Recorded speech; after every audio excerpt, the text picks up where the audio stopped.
70 సంవత్సరాలు వచ్చినాయి, మనకు దిక్కులేని పరిస్థితి వస్తూ ఉన్నది. గమనించండి. ఇవాళ నేను ఎందుకు మాట్లాడుతున్నా మీరు అర్థం చేసుకోండి. రాజకీయ స్వలాభం నాకు అవసరం లేదు, నాకు టికెటే అవసరం లేదు. కానీ నా జాతి బాగు కోసమే రాబోయే కాలం అంతా పోరాటం చేస్తానని కూడా ఈ సందర్భంగా నేను తెలియజేస్తా ఉన్నా. నా జాతిని ఐకమత్యం చేయడానికి 80 లక్షల మంది మాదిగలు ఎక్కడ ఓటేస్తే అక్కడనే ప్రభుత్వం వస్తుంది. నిన్న కాంగ్రెస్ ఓటేశారు, కాంగ్రెస్ వచ్చింది. రేపు ఇంకొక పార్టీని సెలెక్ట్ చేసుకొని ఏ ఏ ఏ పార్టీ అయితే మాదిగల కోసం నిలబడుతుందని చెప్తుందో రాబోయే కాలంలో వాళ్ళకే బతుకు తెరువు తప్ప మరొకటి కాదని కూడా ఈ సందర్భంగా నేను తెలియజేస్తా ఉన్నా. ఏది ఏమైనా మనం అమాయకులుగా ఉంటే నా మాదిగ బిడ్డలకు నేను విజ్ఞప్తి చేస్తా ఉన్నా, నా బీసీ బిడ్డలకు కూడా నేను మనవి చేస్తా ఉన్నా. 94 కులాల బీసీ బిడ్డలు కూడా మీరు ఆలోచించండి. మొత్తం రెడ్డి కులస్తులకే ఆయన నాయకుడు తప్ప పేదవాళ్ళ కోసం కాదు, తన కులం కోసమే తన నాయకుడు తప్ప మన కోసం కాదు అనేది ఆయన చర్యల వల్ల కనపడతా ఉంది. మీరు ఆలోచించండి. పార్లమెంట్ టికెట్ చూడండి, అసెంబ్లీ టికెట్ చూడండి, ఆయన నడవడిక చూడండి, ఆయన పేజీలో ఎవరుండో చూడండి. ఈ యొక్క సెక్రటరియట్లో మొత్తం అధికారులంతా కూడా రెడ్డి ఆఫీసర్లు వేసుకున్నటువంటి పరిస్థితిని చూడండి. ఇది ఎంతవరకు సమస్య అని సందర్భంగా నేను అడుగుతా ఉన్నా. ఇవాళ సంక్షేమ రాజ్యాంగం ముందుకు సాగాలి, అందరికీ కూడా సమాన అవకాశాలు ఇచ్చినోడే లీడర్. కానీ అందరినీ దోసుకొని బతికేవాడు దొంగ అంటేనే తప్ప ప్రజల మనిషి ఎట్లా అవుతాడని ఈ సందర్భంగా నేను అడుగుతా ఉన్నా. ఇది చాలా దుర్మార్గమైనటువంటి ఆలోచన. రేవంత్ రెడ్డి గారి యొక్క నైజం ఏందో 100 రోజులలో తెలియదని కూడా ఈ సందర్భంగానే తెలియజేస్తా ఉన్నా. నేను 6 గ్యారంటీలు అంటే ఏం గ్యారంటీ? బోందా గ్యారంటీ. ఏం గ్యారంటీ నువ్వు ఇచ్చింది? ఎవరికి గ్యారంటీ నువ్వు ఇచ్చింది? ఏ ఒక్క స్కీమును కూడా నువ్వు అమలు చేసే పరిస్థితుల్లో లేవు. ఇవాళ కనీసం రైతు బంధు కూడా వేయలేనటువంటి అసమర్థుడవు నువ్వు. రైతు బంధు 15,000 ఇస్తా అన్నావు, ఏమైంది? రైతు బంధు 15,000 ఇస్తా అన్నావు, ఏమైందని నేను అడుగుతా ఉన్నా. కళ్యాణ లక్ష్మి అనేటువంటిది మీరు 1,00,000 రూపాయలతో పాటు తులం బంగారం ఇస్తామని ఏమైంది? చిన్న విషయాలు చెప్పు. మా దళిత బంధు సంగతి ఏంది? 12 లక్షలు ఇస్తున్నావు. కేసీఆర్ 10 లక్షలు ఇస్తే 12 లక్షలు ఇస్తున్నావు కదా, ఏది అని నేను అడుగుతా ఉన్నా. ఇలా అనేక మంది లక్షల మందికి పెళ్ళిళ్ళైనాయి, ఏ ఒక్క బిడ్డకు కూడా ఇలా ఆ కళ్యాణ లక్ష్మి అనేటువంటిది కవర్ కాలేదు. నీ తులం బంగారం ఎటుపోయిందో ఎవరికి తెలియదు, ఇది అర్థం చేసుకోవాలి. అంతేకాదు ఇవాళ రైతుల పంటలు కొనలేని పరిస్థితిలో ఉంది, గిట్టుబాటు ధర లేనటువంటి పరిస్థితిలో ఉంది, కళ్ళాల్లోనే ఉన్నాయి వడ్లన్నీ కూడా. ఎవరు దీనికి బాధ్యులని ఈ సందర్భంగా నేను తెలియజేస్తా ఉన్నా. ఏది ఏమైనా అన్ని వర్గాలకు వ్యతిరేకమైనటువంటి రేవంత్ రెడ్డి గారి యొక్క నిష దిగాలంటే ఈ ఎన్నికల్లో అతన్ని ఓడించాల్సిన అవసరం ఉందని పేద వర్గాలందరికీ నేను విజ్ఞప్తి చేస్తున్నా. ముఖ్యంగా నా బాధిక జాతికి ఇప్పటి నుంచి లేచి నిలబడి ఏ చెప్పుల్లో అయితే మనం కుట్టి బతుకుతున్నామో అవే చెప్పులు బట్టి లేచి నిలబడి పోరాటం చేయాల్సిన అవసరం ఉందని ఈ సందర్భంగా నేను తెలియజేస్తా ఉన్నా. ఎత్తండి జెండా కాదు, ఎత్తండి చెప్పు, తిరగబడండి. మన పేదరికానికి కారణం ఇటువంటి దుర్మార్గులే. మనం బతకలేకపోవడానికి కారణం రేవంత్ రెడ్డి లాంటి దుర్మార్గుడే. 6 గంటలు నేనెక్కడ, నా జీవితం ఎక్కడ? ఎన్టీ రామారావు గారి దయ వల్ల అనేక పదవులు పొందినటువంటి నేను, నీతికి నిజాయితీగా మారుపేరుగా బతికి ఎంతోమంది అడ్డం వచ్చినా 6 సార్లు గెలిచినటువంటి నేను, ఇండిపెండెంట్గా కూడా గెలిచినటువంటి నేను 6 గంటలు ఆయన పేషి ముందు కూర్చోవాల్సిన పరిస్థితి నాకు ఎందుకు వచ్చింది? మీరు రమ్మంటేనే కదా, మీ యొక్క పిఏ పిలిస్తేనే కదా నేను వచ్చాను. ఏ రకం కరెక్ట్ ఇది? ఈ విషయాలన్నిటి మీద మాట్లాడదామని అపాయింట్మెంట్ ఇవ్వవు నువ్వు. అపాయింట్మెంట్ ఎందుకు ఇవ్వవు నువ్వు?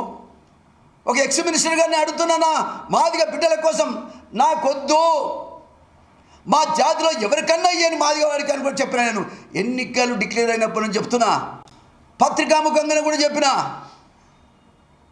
ఎవడో అంటాడ ఆయనకు టికెట్ ఇయ్యను. అరే నాకు టికెట్ ఇవ్వకపోతే నాకు బాధే లేదా? అట్లా నేను మాట్లాడినా.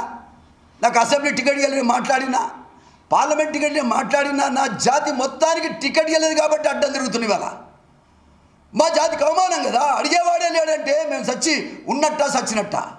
మోతుకుపల్లి నరసింహులు అనేక సందర్భాల్లో పోరాటం చేసినటువంటి నేను ఇవాళ నా జాతికి అన్యాయం జరిగి అవమానం జరిగి మమ్మల్ని హవాయాలు చేస్తుంటే నేను చూస్తూ కూర్చుంటానా? పార్టీలో ఉండాలని కోరుతారు. నేను పార్టీలో ఏ విధంగా ఉండగలుగుతాను, మాట్లాడకుండా ఉండగలుగుతాను? ఎస్, నేను కాంగ్రెస్ పార్టీ ఇవాళ కూడా నేను కాంగ్రెస్ పార్టీలోనే ఉండాలనుకుంటున్నా. కాంగ్రెస్ పార్టీని గెలిపించిన దాన్నే నా పార్టీగా సోనియా గాంధీ గారు తెలంగాణ ఇచ్చారు, కృతజ్ఞతగా పనిచేయాలనుకొని పార్టీలోకి వచ్చిన వ్యక్తిని నేను. ఒక బ్రాడ్ మైండ్తో నేను వచ్చాను. కానీ మీరు చేస్తున్నది ఏమిటని ఈ సందర్భంగా నేను రేవంత్ రెడ్డి గారి సందర్భంగా, నీకు న్యాయమా? నీకు హృదయం ఉందా? నేను హాస్పిటల్లో పడ్డా, నాకు బీపీ ఎక్కువై కింద పడితే హాస్పిటల్ వేస్తే కనీసం ఎట్లా ఉండు మొత్తుపల్లి నర్సింగ్ అడగలేవాను? ఏ రకంగా హృదయం ఉన్నది నీకు? హృదయం లేని హీనుడవు నువ్వు. అసలు నువ్వేమన్నా సంసారివా? నువ్వు ఎవ్వరు తప్పు ఏదో వేరేళ్ళంతా ఏదో తోసుకుపోయినట్టు ఈయన మాత్రం శుద్ధపూసని మాట్లాడుతున్నాడు. ప్రతిపక్ష పార్టీగా ఉండి డబ్బులు సంపాదించిన కొన్ని వందల కోట్లు సంపాదించిన ఏకైక వ్యక్తి Revanth Reddy. Real estate broker. ఏదో నన్ను బెదిరిస్తున్నాడట, ఇట్లా చేస్తాం అట్లా చేస్తాం. ఏం చేస్తారా? సంపదరా సంపండి. నీ వల్ల నాకు ప్రాణభయం ఉన్నట్టుగా కూడా అనిపిస్తూ ఉంది. నీ వల్ల నాకు ప్రాణభయం కూడా ఉంది. కాబట్టి వల్ల నేను ఒకటే ఈ సందర్భంగా నేను తెలియజేస్తా ఉన్నా, ఈ పరిస్థితులలో ఖచ్చితంగా ఇవాళ బీజేపీ పార్టీ 2 టికెట్లు ఇచ్చింది. 2 టికెట్లు ఇవ్వడమే కాక కంటోన్మెంట్ టికెట్ కూడా ఇచ్చింది. అంతేకాక ఏబిసిడి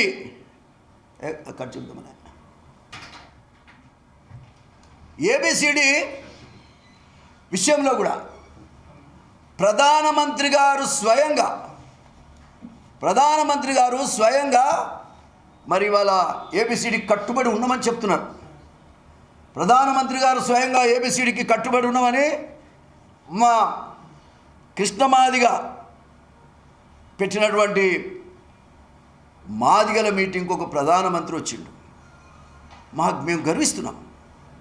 ఇవాళ మాదిగలు అనే పదం ప్రధానమంత్రి నోటి నుంచి రావటం పలుమార్లు, ఒకసారి కాదు పలుమార్లు రావటం మేము గర్విస్తున్నాం. ఇది గర్వించదగ్గ విషయం అని కూడా ఈ సందర్భంగా నేను తెలియజేస్తా ఉన్నా. ముఖ్యంగా ఏది ఏమైనా దానికి పూర్తిగా వాస్తవంగా కిషన్ రెడ్డి గారు ఆ సభకు రావటం కానీ, ఈ ఏబిసిడి విషయం ప్రధానమంత్రికి చెప్పడంలో కానీ మంత్రి కిషన్ రెడ్డి గారు కూడా మరి వారి పాత్ర చాలా ఉందని కూడా ఈ సందర్భంగా నేను తెలియజేస్తా ఉన్నా. వారికి కూడా కృతజ్ఞత తెలియజేస్తా ఉన్నా. ఇవాళ ఒక మాటలో చెప్పాలంటే వ్యవస్థ మారాలి. మనకెవరు సాయం చేస్తారో వాళ్ళ కోసం మనం బతకాలి. ఇవాళ బీఆర్ఎస్ పార్టీ వాళ్ళకు కూడా నేను విజ్ఞప్తి చేస్తా ఉన్నా, మీరు ఎందుకు ఈ మాదిగల గతంలో జరిగిన అన్యాయాన్ని మేము పూడుస్తామని మీరు చెప్పలేకపోతున్నారు? మీరు ఎందుకు చెప్పలేకపోతున్నారని కూడా నేను అడుగుతా ఉన్నా. మీరు చెప్పాలి కదా ఎక్కడ తప్పు జరిగింది. ఇవాళ మీరు ఓడిపోవడానికి కారణం మాదిగలు, బలహీన వర్గాలు, పేద వర్గాలని ఎందుకు అనుకోవడం లేదు? మీరు మీ తప్పును మీరు ఎందుకు సరి చేసుకోలేకపోతున్నారు? రేవంత్ రెడ్డి గారి దుర్మార్గుడు ఇవాళ రాజ్యం వెళ్తున్నాడంటే కారణం మీ బలహీనత కాదా అని నేను అడుగుతా ఉన్నా. ఇప్పటికైనా మీరు ఆలోచన చేసుకొని మాదిగల పట్ల మీ వైఖరి ఏందో చెప్పాల్సిన అవసరం ఉందని ఈ సందర్భంగా నేను తెలియజేస్తా ఉన్నా. ఇలా కాంగ్రెస్ పార్టీ రేవంత్ చెప్పినటువంటి 420 హామీలు ఉన్నాయి.